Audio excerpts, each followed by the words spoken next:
My name is Aminata Ba. I live in Toronto. I'm originally from Guinea-Conakry, and I work as a healthcare professional as a personal support worker.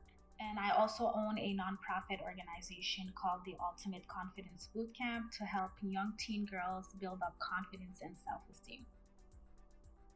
My name is Baya. I am an artist and I'm also a community worker. I think art and community play a huge impact on my passions. And I'm glad I come from the community of Jane and Finch, and that is my stomping ground, that is my home, and that is where I explored all my artistic activities. Je m'appelle Audrey Crochemar, je suis originaire de la Martinique. J'habite au centre-ville de Toronto depuis bientôt 12 ans et je travaille en tant que chef de projet dans une institution publique. Je ne travaille pas, j'aime beaucoup écouter de la musique. Alors avant, j'allais tout le temps à des concerts, tout le temps. Évidemment, avec la pandémie, c'était pas possible, donc voilà, j'écoute toujours beaucoup de musique, je fais du yoga et j'essaie de voir mes amis avec tous les gestes barrières liés au Covid, mais j'essaie quand même de voir souvent mes amis. My name is Ifenna. I'm originally from Nigeria, but I live in East York, Toronto. I'm a filmmaker and photographer. My perception of mental health is how healthy your mind is. And I think that has a lot to do with self-love and self-care. My parents always say, your room is a reflection of your mind. So if everything is a mess, that showcases your mind as well, right? So I just think your mental health is your current ability to make sound and good decisions. Alors la santé mentale pour moi, je pense que c'est un peu pareil pour tout le monde, c'est tout ce qui permet de mettre son masque à oxygène. Tu sais, quand tu prends l'avion, on t'explique qu'il faut mettre son masque à oxygène et ensuite aider les autres. Donc pour moi, la santé mentale, c'est vraiment tout ce qui fait qu'on va faire des choses pour garder un équilibre psychologique et donc ne pas être déséquilibré s'il y a des choses de la vie qui se passent. Et la santé mentale permet vraiment de ne pas se noyer dans un verre d'eau finalement. Parce que parfois, si on n'est pas bien mentalement, un rien nous déstabilise. Et donc c'est cette fameuse goutte d'eau qui vient faire déborder le vase. Et c'est important justement, la santé mentale permet parce que le vase ne se remplisse pas de trop et qu'on puisse accueillir les événements de la vie de façon positive. So I would describe my pandemic experience mentally as I had a lot to deal with my mental health. There was a lot of things going on with me before the pandemic, but when the pandemic arrived, so much things was added to it. So basically my mental health was not very good. Emotionally, I was not feeling well either. And physically, it affected my health also. Yeah. As an artist, I'm so used to doing things in person and connecting with people physically that mentally I had to accept, okay, well, that's not possible right about now. So what I did was just basically create virtual programming that allowed for me to connect with people differently. I think at first it was cool, it was fun, it was like, okay, we're gonna do virtual, we're gonna go live. After a while, it became emotionally taxing and physically taxing because as much as doing things behind a computer screen is cool, interacting with people in person is very good as well. So I would just say it's been a lot, but art and community has helped me cope throughout this time. Alors mon expérience avec la pandémie, elle est peut-être différente de beaucoup de personnes parce qu'en fait avant de déménager à Toronto, je vivais en Haïti et avec les problèmes d'insécurité, on était très souvent en confinement assez strict. Et donc la différence quand le confinement a commencé ici, je me suis tout de suite dit que ça allait être une opportunité de passer plus de temps avec moi-même, de lire, de garder le lien avec mes amis, ma famille, de façon différente. Mais surtout, je savais que c'était pas quelque chose de complètement négatif. Donc du coup, je me suis dit, bon finalement, je suis confinée, mais ça va, j'ai quand même la santé, j'ai l'électricité 24 heures sur 24, c'était pas le cas là-bas, donc forcément Internet, des divertissements différents. Et puis surtout, je savais que j'allais en sortir plus forte, en fait, c'est vraiment ça. Et c'était pas facile malgré tout, puisque je suis arrivée à Toronto seulement 4 mois avant le confinement.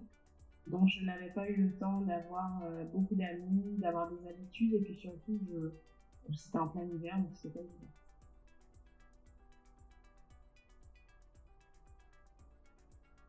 So definitely one of the top challenges I faced was the financial challenge.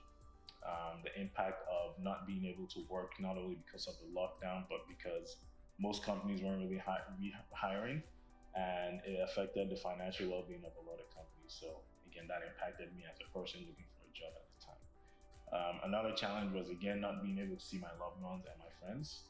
You can imagine being used to socializing, going out partying, going on photo shoots, filmmaking, all that stuff. You're used to having a crowd of people around you, but because of the lockdown, because of the pandemic, because of the restrictions, that wasn't allowed.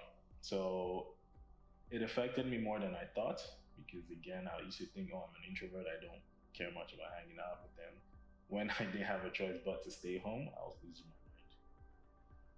Je suis arrivée donc 4 mois avant, et 1 mois avant la pandémie, j'ai perdu mon boulot, j'ai été licenciée.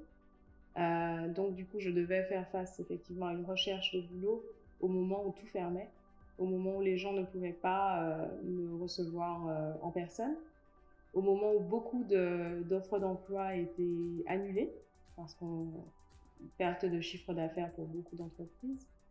Il y a pile tous les défis qu'on peut imaginer, évidemment, garder cet équilibre dont je parlais tout à l'heure, garder la pêche, être de bonne humeur, ne pas être trop irritable, et puis surtout la solitude, qui est donc loneliness, c'est vraiment cet aspect-là qui a été différent, puisque je n'ai pas de famille ici, et comme je l'ai dit, je n'avais pas encore d'amis, vraiment, et puis à ce moment-là, j'ai pas de boulot, donc psychologiquement, c'est déjà compliqué. L'hiver, les journées courtes, le manque de lumière, le manque de vitamine D également. Donc une fois qu'on relativise, on se dit bon, il y a quand même des choses positives, donc on va de l'avant. Donc mes mécanismes d'adaptation, c'était vraiment parler au maximum avec ma famille par les moyens de communication qu'on a. Essayer de faire une balade tous les jours. Il y a des fois où j'avais pas envie de sortir, mais me forcer à faire une balade, même 5 minutes. Et puis regarder beaucoup de documentaires, puisqu'il y a eu des événements qu'on a connus avec l'assassinat, peut-être le meurtre de George Floyd aux États-Unis, qui nous a tous forcés à se poser les bonnes questions, à se rendre compte qu'effectivement la santé mentale est importante à ce moment-là. Et puis aussi, moi, dans mon cas, c'était la musique aussi. Ça m'a beaucoup aidé. So I did face a lot of anxiety and depression during the pandemic, and yeah, like you said before. And before that, I wasn't really sure what was going on. But during the pandemic, it got worse. So I decided to make more research and see what's really going on with me. And I had a lot of PTSD. So basically, it's like, you know, all of your trauma, past experiences are playing in your head over and over again. And I was really confused. I didn't know what to do. So I'm like, you know what? I have to reach out to someone like a counselor to help me.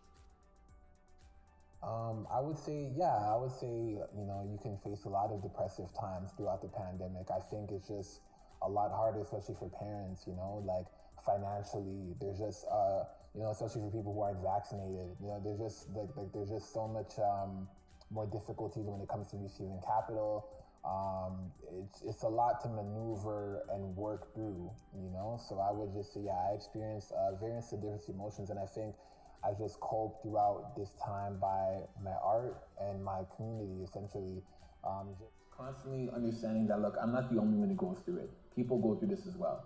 Let me put myself out there and say, hey, I'm experiencing this, and this is how I like to deal with it.